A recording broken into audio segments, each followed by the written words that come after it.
Have you done a Facebook cull before? Mhm. It's the waiter in me had to like ask you while you were having a drink, while your mouth was full. I was like, "What do you want? Is your meal good? Is it?" Yeah. Just for a lack of insight, I bought snacks because who doesn't want to eat crunchy things when you're on a Zoom recording audio? Oh, So great! they're for later, clearly, I love like listening after to Zoom. people chew. Yeah, it's Jojo's Wednesdays. Days spending with Joseph. I love Jojo's Wednesdays. Everybody's hanging out with Joseph. I love Wednesdays. Cause we're hanging out with Jojo's But it's not really about me, it's about everyone else. Hello. Hi. How are you? How's everyone in television land today?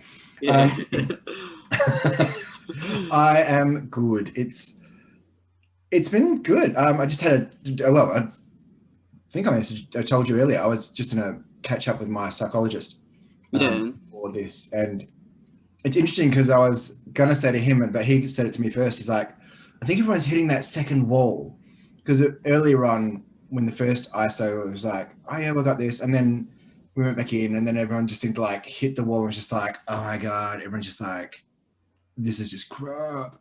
And then everyone sort of came out of it. It's like, oh yeah, no, this is all right. We got this. We can do this. And now it just feels Yeah. like late last week, over the weekend, and early this week, everyone's just like, this is just crap. Like seriously. But yeah, I went go on a on. bike ride. Sorry, I went on a bike ride with my younger brother Stuart, and Mm-hmm. we went to Coles, and I was like, all right, well, we're gonna be out anyway, so I'm just gonna get us like a snack so we can stop here and we can have. I had some those little baby cucumbers and a couple of Gatorades, like one for me, one for him, Okay, nice. and we went to sit down, and there was this lady having a dick nose mask. She had a mask on, like I call that dick nose Oh, because it's like it's just hanging out mm-hmm. from anyway. Um, and she was like complaining about all of the that isolation had gone on for too long, and that everything. She was like blasting us with conspiracy theories and stuff like that, and I just found it really funny because I was like the entire time I'm like slipping cucumbers underneath my mask. I'm like, and I'm just going, and I was so close to saying, "Could you please leave us alone? We just want to hang out with Get each some other." quiet. Yeah, Exactly. I think people are getting lonely and whatever. I was really excited in the start because it's kind of nice to get personal space and It's be forced it's been into good it. to have. It's been both. It's been really cool. I mean, there's been some amazing things that have come out of the last 12 months. Obviously, meeting you was one of them, Yeah, which you still breaks my likewise. head. That's what yeah. Meeting was one of them. Your cue. um, yeah, which breaks my head because I just feel like I've known you forever. It's just like it's really bizarre, and a few Yeah, others as well. But yeah, it's been really cool. Um, considering we've only met like once in person and it was very brief. It feels yeah, so that was weird very to brief. like have constant Zoom chats, and yeah, it's good how it kind of forces you to talk to people and get to know them on a non uh like a completely Yeah, verbal you're not working basis. on You don't. superficials. Yeah, You're working on substance and character and personality and what are you actually interested in because you're not actually doing anything. It's not like, oh, we're at a pub, so we're like drinking and dancing and whatever else, and that's why we've sort of bumped into each other. It's literally like, okay, we're building our connections and friendships at the moment on like a substance. Like, what are you interested in? What are your passions and what are you, um, you know, yeah, what are your values and stuff like that? And that's been really cool. So, and I think for me, that's it. Uh, for me, that is a strength of mine. And I sort of operate better in that space. And I'd say, yeah, based yeah. on what I know of you, you're the same. It's like, oh, now's my time, as opposed to like all the super small talk where it's just like chitty chatty stuff. And it's like, yeah, this is great, but like, you know, what do you think your biggest character flaws are? Yeah. Like, how Give do you me think the you're going to make the dirt. world a better place? Yeah. um I've been thinking a lot about, because like during the whole thing as well, I did like this big Facebook cull. Have you done a Facebook cull before? I have. Um, oh, look, interestingly enough, and I know this is going to be like potentially out, well, potentially, it's not potentially going to be out in the ether. It will be out in the ether. Um, I suppose my life's had a couple of incarnations. I was heavily involved in church stuff before I sort of stopped pretending to be straight or trying to convince myself I was straight. And then after that, I sort of had a bit of a cull just because there's people that you have around that they're just not adding value. And you see stuff and it's just like, it just isn't helpful. Yeah, a bit of a Maria Kondo moment, probably, but with like acquaintances where you're like, does this spark joy? Does this add, not add value as in like, okay, if it's not adding value to my life, they're dead to me. But is this a tax? Is this like, actually, this is actually just detrimental having this acquaintance in my world? So I did quite a bit of that. And that was, some of them were family as well. We're not designed to have people on us, you know. we're designed to have our own space and have our own lives separate to the universe. So if we have got that connection of being constantly having people attached, you need to make sure they're the right people for you, whether that's a positive influence rather than a okay influence. Yeah. A lot of the time. From a social media perspective, like in this day and age, God, I sound like an old person, but you know, in the old days when people had to actually ring up on a telephone to talk to you, like you weren't hearing your friends' opinions like multiple times. Like every time you go to the toilet, I'm like, oh, just check Facebook. What's going on? I'm making dinner. What's going on Facebook? Like you have these people literally in your pocket and giving you their thoughts or viewing their thoughts like dozens of times a day. That's just not how life worked pre-technology. And you have to make sure that technology is actually working for you and it's adding value and not just sort of passively taking a tax on you. Yeah. I have this kind of thing that because especially when you meet someone new or like when you're out at the bar or when you're whatever, and a lot of the time I get very ambitious with the kind of friendships that I make and the people that I meet. I'm like, oh, this was a great moment, so therefore we're gonna catch up again and we're gonna be great friends because we had a great moment. But it's kind of like you got to remember that it's kind of moments can be moments, you know. Yes. But then if they you can't marry every moment. Yeah. But if they send the friend request to me, I feel like an asshole if I reject it, because it's like I don't know. So a lot of the time I ended up accepting them, and now I've got a lot of not that I'm trying to act like I'm popular, but I've got a few that I've kind of just either completely ignored right off the bat or kind of let sit to see if I do actually end up catching up with them more often. But yeah, I get that. I understand. I've got people there that are sitting there waiting for, like, they've sent me friend requests like years ago, and I'm like, you're just going to be a voyeur on my life. Like, yeah, you're going to be a voyeur on my life. You're going to put commentary, or commentary will end up in my feed that is completely taxing for me. Like, it doesn't add value. You're going to have bigoted opinions that aren't going to reflect or promote what I would call an inclusive, value adding society, not just from like a gay perspective, just from like a human perspective, like just ignorant rage machines, like and I'll just end up muting them straight up, and then they're just going to sit there and like voyeur on my life. And I'm like, well, if I wouldn't talk to you in real life, like seriously, if I'd probably go out of my way to miss you in a shopping mall, why would I add you as a friend? And then, like, why?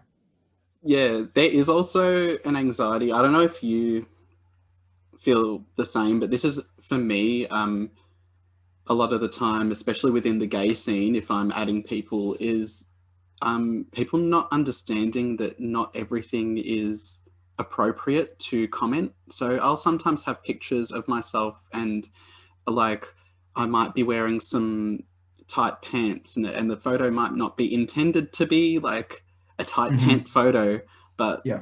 Or the you get tagged in comments something. You don't even take the yeah, photo. yeah. And all of a sudden the comments are kind of pointing out that, and it not only makes me self-conscious because I'm like, oh, that wasn't the intention. I hope that that's not what I'm putting out to the world, but it also becomes a thing of like, now what are my family and my family friends, extended, whatever, gonna think of this? Because like that's not it's I'm a very private person sexually. The little sexually the little sex there is, it's very private kind of thing. It's like That tiny 1% is very private. Yeah. And especially when it comes to like the more I don't know, like older people that I have met and I've become like well acquainted with on my Facebook feed, if they'll sometimes make kind of sexual comments, and I'm kind of like, a lot of the time I do delete it, and then I'll chuck a private message to make sure I haven't offended, which I shouldn't have to do, but because I think there should be like some common sense there to go, oh, okay, maybe I've just crossed a boundary. But I'll just be like, hey, I have family and friends on here, and I don't want them getting the wrong idea. Yeah, That was it. And that's fair. And I think it's easy to sort of forget that people are at different places, and some people are like, I'll say epically sex positive, and go you. But other people aren't, and other people are in different situations. I know it was coming out day yesterday, I think it was. And you know, I was 27 when I came out, and it was the right time for me. And I don't look back and go, oh my God, wasted years. Was that a what kind of a reaction did you get from that one? Would you say on the whole the reaction you got in that moment was positive or negative in that moment? I think not because I'm like, because I was 27, I probably built it up to be such an epic thing in my head that when you actually do it, and it's like one of those things you avoid for so long, and then you actually do it and you're like, oh wow, that was the world's biggest non-event, wasn't it? Tip for any heterosexual people out there, don't say, oh, we all knew already. Really not helpful. Just I scolded my parents the other day for saying that. I was like, you made it boring. It was yeah, so I mean, there were a lot of people, I don't know, I think a lot of people were like, oh yeah, okay, whatever. Some people are like, oh, you know, it's just a phase, or, you know, you've not been for the last 27 years. I'm like, well, newsflash, I have been. Are you trying to say it was anticlimactic? It was a mixed grill, realistically. Yeah. It was probably a mixed grill. Look, I had family staying over when my partner had stayed over as well at the same time. And I'd sort of told them that I was gay, but I think they'd like literally they were sitting at the kitchen table and both their jaws just pretty much landed on the kitchen table when I came out of the passage from up the other end of the house where the bedroom was. And was that a metaphor? I came out of you came out of the passage like it was a very big closet? Or it was a big closet. And then like my partner came and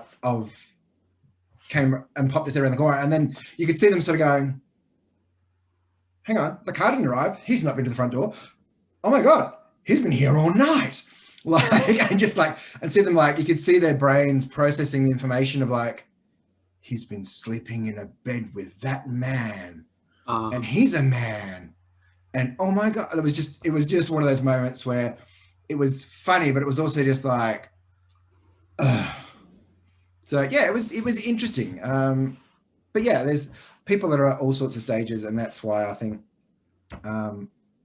yeah, I'm not super selective about who's on my Facebook page, but everyone's at their own spot in the journey of who they are and how they run their life, and everyone's going to do it differently. And that's not necessarily right or wrong, so long as it's actually not hurting other people and it's actually working for them as a person. Yeah. People don't have to be the same as everyone else. Yeah. I think what kind of brought that up for me is because I get a lot of comments also kind of I don't want to bring my dad into this, but because he watch it and then he'll be like, why did he mention me? I told you not to say that. But I'm gonna, that's why mine are like, I had family staying over. I'm like, I won't mention any other details. But often just because it is prevalent on my Facebook that there are lots of like people who are probably old enough to be my dad commenting that people will be like, why are you friends with them? And for me, I can easily be like, what's this thing going on? What's this about? Yeah. And for me, I can easily be kind of like, well, I get a lot from the relationship or the friendship that I have with these people, because I've got so much experience that I can dig out of these people, or life stories that I can listen to, hear, and kind of gather, blah, blah, blah. You know, you've got all of that kind of wisdom and shit. And also it's just like good shits and gigs. It's fun. It's whatever. You know, I'm not like actually pulling wisdom from anyone, or I'd be a bit smarter. but then he said, my friend said not to say that a friend said it, but he was kind of like, you should like what am I getting? What could someone that was older be getting out of being friends with, if it's a friendship that's not getting it's not sucking the youth out of like the energy in the youth, because like I'm not that kind of a person. I mean, I probably am, but I'm like I'm not, or and they're not getting like, they're not it's not like if it's not a how's it a two-way friendship, whether there's give and take? Because I'm getting a lot and not given. Well, it's interesting though. It's interesting because I was reading it's one of those, like, I was reading something, and I try to avoid trash news sites and whatever else, but I was reading something about professional development, and it was basically saying everyone should have a mentor who's under 30. Not a mentee, like Manatee. not like a mentee is like, I'm mentoring you because you're a young person, but people who are older should also have a younger person that's mentoring them in contemporary issues, what's relevant for younger people, and what's current, because everyone's got value to add. I think it's so easy to sort of get into this mindset of like, oh, well, no one's got value to add into my life until they're at least 35 or done a degree and a PhD, where I look at some young people out there and I completely don't understand their, God, I'm sounding like my father.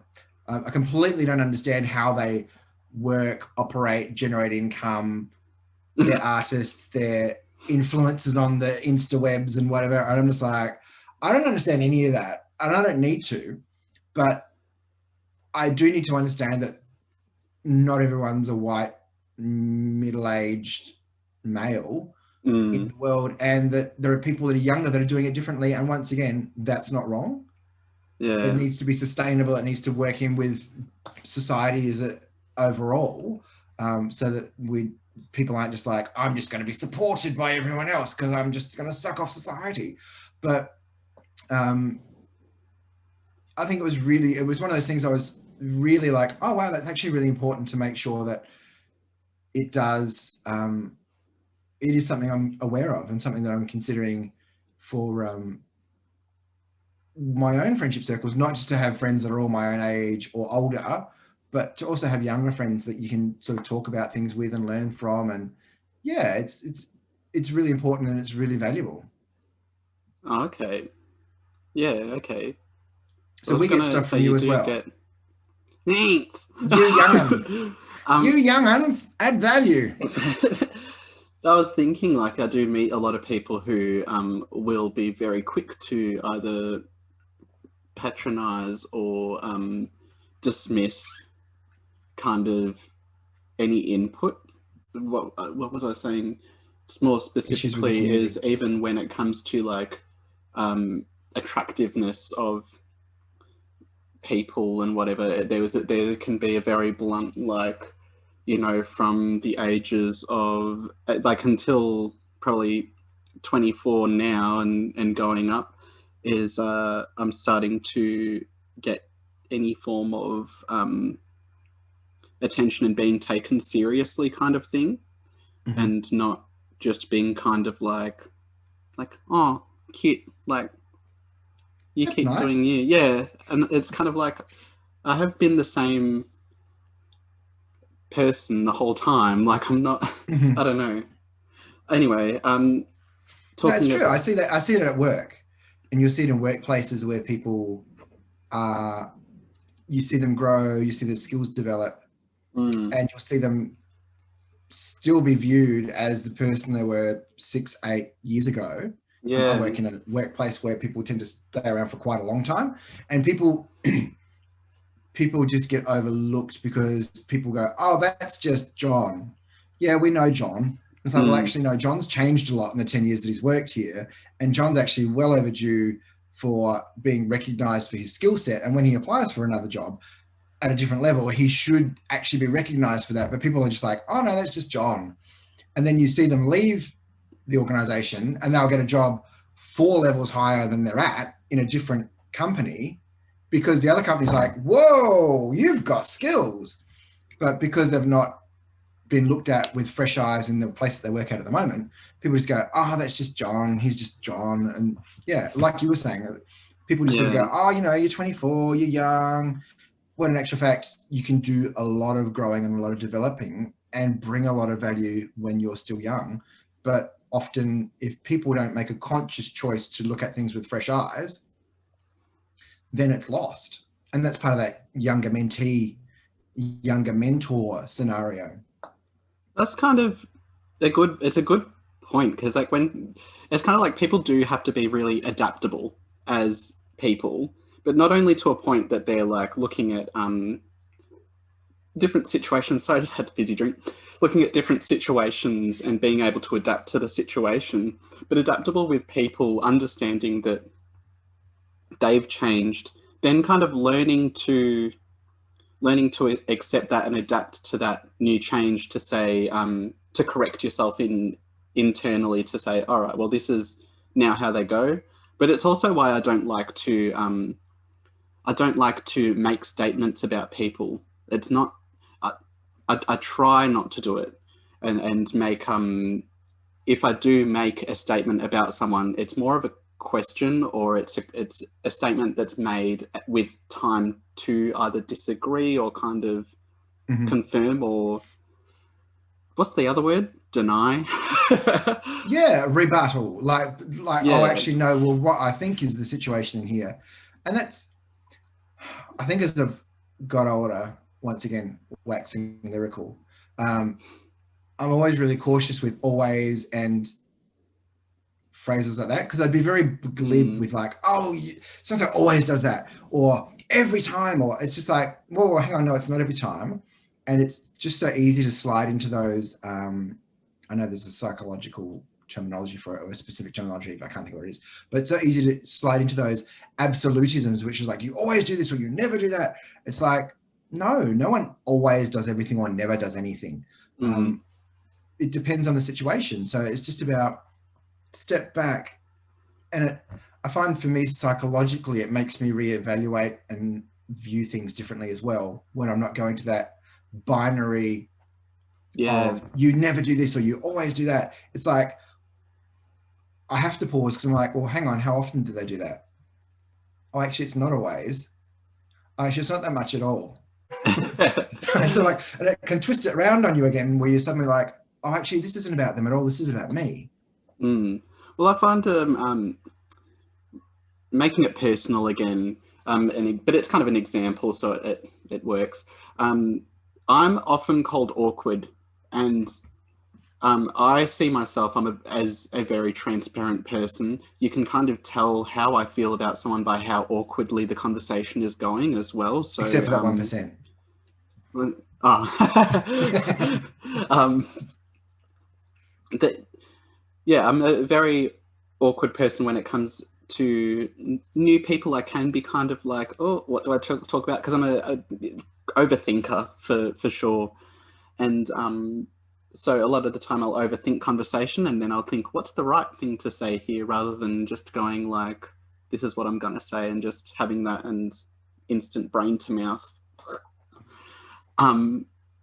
But the moment that someone points out that I'm an awkward person, it does revert me back into that kind of behavior that I will be awkward with this person, because there's part of me that's going, I'm not awkward. This interaction is uncomfortable that we're having right now. And there's also this kind of thing that's like, oh, yeah, I guess I am kind of awkward and this is awkward, but that just goes with being awkward. Like the moment that you point out something's a situation or a person is awkward, I feel like you're definitely going to slip back into it. But if you kind of Totally. point out that someone's, let's say you call someone lazy and you say that they're lazy, chances are that they'll kind of go, oh, well, if that's the way you see it, then I might give you that.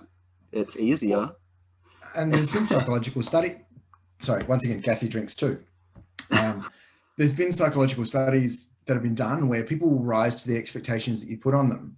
And they've done this in primary schools where if you lower your expectations, then the child will actually drop to that level. If you raise your expectations reasonably, obviously not like, I expect you to do algebra when you're 3, like if you had set reasonably higher expectations, the children and people will rise to them.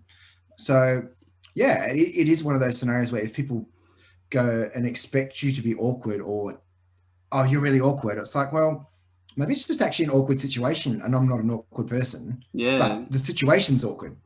Or, a lot of the time I think it's also with certain, if the kind of person for me is, I'm making it really specific to the awkward thing now, because I'm like, I can relate to it. So, if you're the kind of person who is able to put out that blanket statement of you are an awkward person and you're stagnant in that belief and you can't be jolted to any other form of thinking, it's definitely not a me problem. Like there's no perhaps, and it's antisocial to call someone awkward, to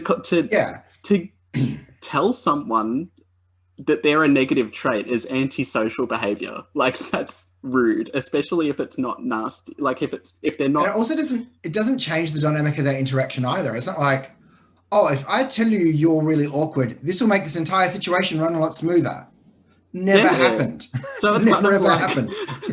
maybe you're awkward, but because you're talking, you think you're filling a void. Like you think that. Well, and you do. You end up with people.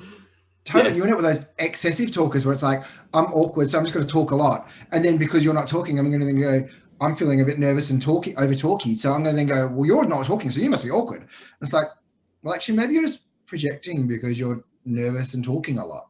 Yeah, I'm quite comfortable with silence. And I'm quite like, I think that the way that things go the way things go because that's what's right. Like... Yeah. I'm very, I believe, I don't know, would that be destiny? Like, the way that everything happens for a reason? Is that destiny? Or no, destiny's like, you've got an end goal. Yeah, I'm out of my depth now. Yeah, look, it could be a bit of both. It could be a bit of both. You could say it's like, yeah, it's like a destiny. It's the way it's going to unfold. It was inevitable that it was going to unfold that way. Everything happens for a reason is kind of my mindset, but not to a degree that someone dies and I would tell their friend everything happens for a reason, like... Exactly. There's value to extract from every situation, but sometimes it's valuable to not say that. Yeah. There was learning opportunities and growth that I extracted from my mum's death. But if someone told me that the day that she died or the week that she died or within the 3 months afterwards, it would have not been a really smart thing to say. It wouldn't be a smart thing for anyone to, like, even now, if I said it to you now, you'd be kind of like, oh, what a cunt. Oh, look. Look, if someone was relaying it to me from their own experience with a family member or someone that was like, oh, you know, I can, then I'm like, yeah, I can, you're right. But yes, if it's someone from out of the blue who's just like, blah, you're just like, screw you, hippie. It's just like, you're a bad human being. Like, no one's ever bad, but you get my point. It's like, you're displaying behaviors that suck. I remember when my brother died or whatever. I think I might have already told you this, but I'm just going to go over the story again because I love retelling stories, especially about death. No. I remember when my You could talk to your psychologist about that. But he's right here. This is... there's this whole thing of like, there is, for me, the situation, the death didn't impact me as much as the emotions of everyone else around me impacted me. But then there was like this time, a few years after, I'm working at McDonald's. We had the janitor, and he's got, not janitor, I call him janitor, I shouldn't, he's a cleaner. I don't know, what do you call, I don't know the title of the role, the job.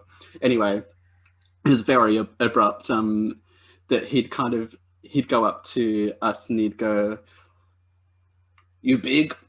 And he'd go like that, and he'd be like, what are you doing? Or he'd start doing this, and he'd be like, lit cunt, and I'd just be kind of like, woo!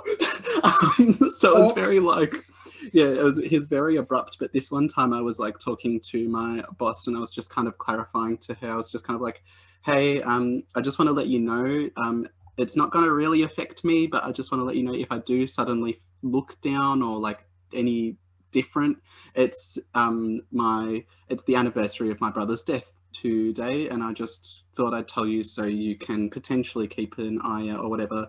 And then she goes to me, she's like, oh, you've ruined my day.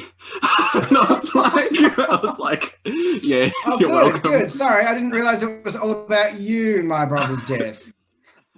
It was kind of like people. That. No, she was funny. That was the culture of the McDonald's I worked at, but not with her. Then after she like walked away, the cleaner comes in like really abrupt, and he goes, your brother's dead? And I was like, yep. I was like, mm-hmm. And he goes, when you're dead, you're dead, and you get over it. And he walked away. I was like, but then after that, I was like, yeah, he's got a point. Like, yeah. So I just, ever since then, I've just been kind of like, you know, death happens and then you get over it. And I'm kind of, you know, I'm obviously not an idiot socially, but a lot of like, that's kind of like, it doesn't, you just roll with the, waves, the, what you call it. Well, and it is one of those things, and I was talking about this earlier with someone else, and you realize when a close family member dies, like there's so many things in life, and I was actually paralleling it with the pandemic, with COVID, where there are so many things in life where you can work the angles, and you can be like, you know, I sort of messed up at work, but I did something else to make up for it, or I've got a good personality, or I'm good with people, or there's always negotiations or angles, or you can spin it a certain way. And I remember when my mum died, and it was, 2006, so it's about 14, coming up 15 years. And I remember it was just one of those times where I was just like, I was just jarred into the reality of, oh, there's no negotiating with this. Like, you can't be extra nice and work your way around it, or, you know, it's not like a debt. You can sort of pay it off and then get back to where you were before. It just happens, and there's no decisions, there's no choices. It just is. There's no negotiating, there's no bartering, there's no what about, it's just done. And I think that's one of the things I found that are not hard to process, but one of the things I sort of kept butting my head up against, because I'm a bit of a people person. You get used to being able to sort of manipulate, not charm the leaves off the trees, but you can usually no, I don't call it manipulation, I call it being friendly. No, manipulation just has a negative connotation that I think it's a great word. You can work your way around situations and get better outcomes if you're nicer or friendlier, or you can get things reviewed, or people reconsider stuff if you're extra nice or whatever. You sort of learn those sort of softer social skills. And a lot of it comes with, like, you know, white male privilege, I'll call it straight up.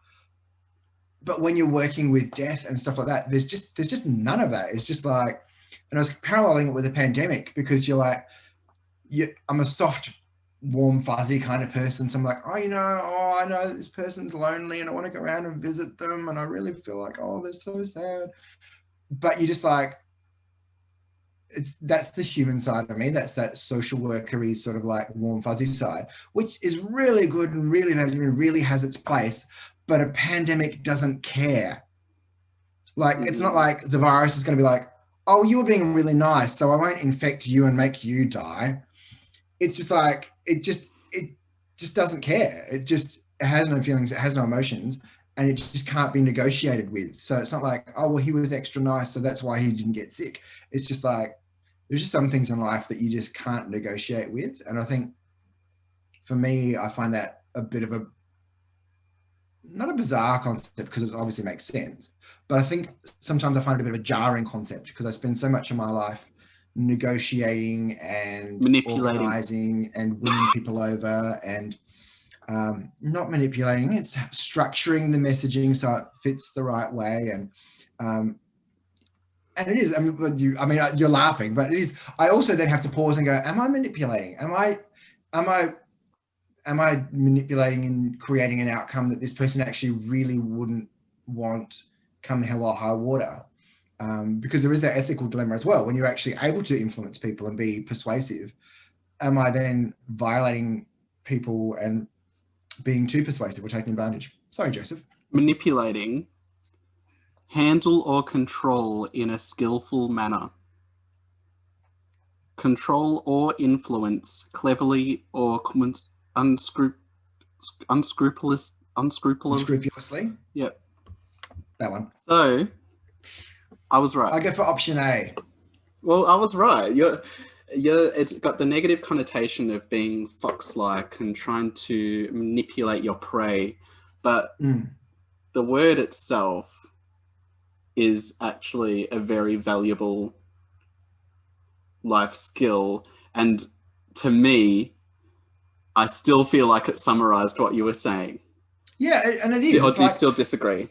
No, I agree, because you can, like, if you're an artist, you can manipulate the paint, or if you're a sculptor, you can manipulate the tools that you've got to etch that stone, and you're manipulating the tools and the medium that you're using to create that art, to create something that's really incredible. Whereas in these situations, you're manipulating the conversation to a way that better suits, in your mind, it better suits the whole. Yeah, and I think, I'm not a psychologist, disclaimer, but I think that's a lot of conversations that you have with people, that you're leading them on aha moments where you're talking to them and you're not actually going, this is what you need to know, but you're asking questions. You're manipulating a conversation skillfully, ethically, to help people explore things that they would not potentially explore if you weren't having that manipulative conversation with them, and where they're going, oh wow, actually I never thought of it that way. Oh, not because you've said you should think about it this way, but because you've asked a whole bunch of questions, and suddenly they're going, oh, actually that's a really interesting way to think about that.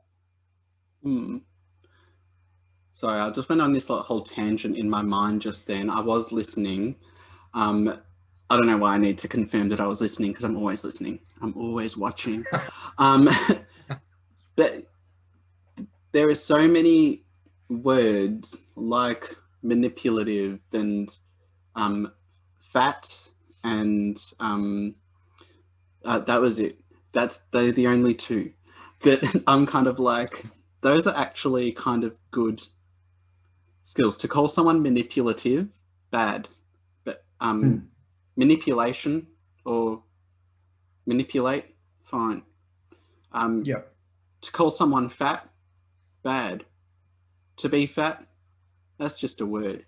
That's like an accurate description of a moment. If someone, it's like skinny, should was a word there I used, could be considered bad, but whatever, like, I don't know. Do you get where I'm coming from? I feel like a lot of words have negative connotations that they don't need to, and that if people just kind of saw it at a base standard or base level of being like, this is, if you just stop, if you take away like the good and the bad of everything, then there's actually just kind of like this really easy way of going. And maybe it's just because I talk to and I have a lot of people in my life with like either autism, Asperger's, or whatever. But I think that this really useful kind of what do you call it? A universal? No, what is it? What do you call it? I don't know. You know what I mean? It's something that connects people with autism, Asperger's. I don't know what else. There's lots of different things. The it's the matter of non-neurotypicals. It's the matter of factness. Just like nothing has to be negative. That's but you know, it comes down to this really like tactless conversation I once had where I said to this girl, I was like, "Oh, you're wearing a lot of blue today," and I said it with a smile. And she goes, "Oh, thank you." And then I was really tired and like, you know, I was in one of those things and I was like, "Oh no, it wasn't a compliment. It was just a statement of fact." And I was just like, "Wow." And she's like, "Oh, okay." Yeah. But I was like, "Oh, it wasn't an insult either." But like, it wasn't an insult either. It was just like an observation. Yeah. Like, I was like, "You do look nice though." Afterwards, I was like, "Fuck, what am I doing?" Keep digging. Keep digging. So we're obviously not friends anymore. No, we are. But she didn't need to be culled in the Facebook friendship cull because she'd already left. Yeah. But yeah, I had that kind of like that's the way I think a lot of the time. Like, nothing needs to be good, nothing needs to be bad. Things are just, you know, everything is this middle line, and then the way you use that is how you use it. Like, and I mean, one of the things you learn over time, particularly having been studied social work, is that language, like words start out often as neutral, but language is loaded. So you can have people use a certain collection of words or use words in a certain way that will then construct or make other people think, oh, those people. So language and the words you use are so important in what you're trying to communicate, how you communicate, the meaning behind what you communicate,